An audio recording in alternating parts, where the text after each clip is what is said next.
Anh gửi cho em chiếc nón bài thơ xứ nghệ mang hình bóng quê hương lợp vào đây trong mến ngàn thương.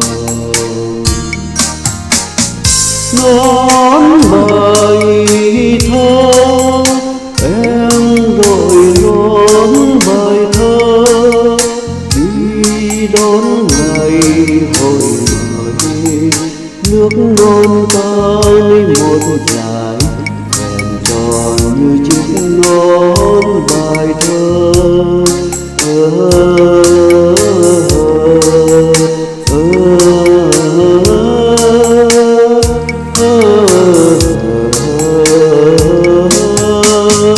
Anh gửi tặng nón bài thơ quê mẹ, gửi cho em dòng sông cửa bể. Cả vầng trăng và cả trời xanh, nước dưới sông có khi đầy khi cạn, trăng trên trời khi tỏ khi mờ. Tình đôi ta từ bấy đến giờ vẫn còn như chiếc nón bài thơ.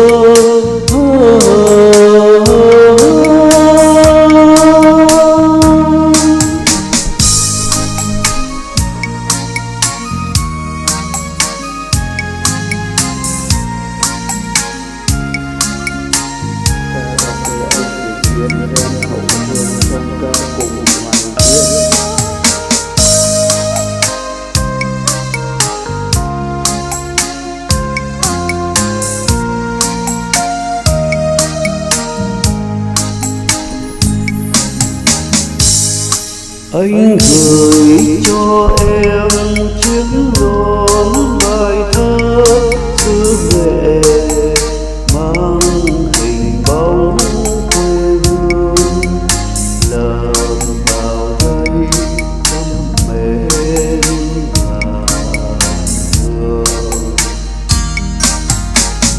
Nón bài thơ em đội nón bài thơ đi đón ngày hồi mới nước non ta đi một ngày vẹn tròn như chiếc nón bài thơ.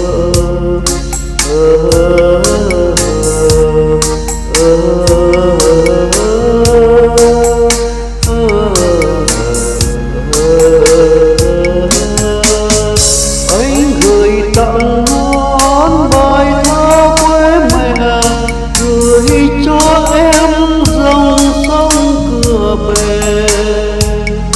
Cả vầng trăng và cả trời xanh, nước dưới sông có khi đầy khi cạn, trăng trên trời khi tỏ khi mờ.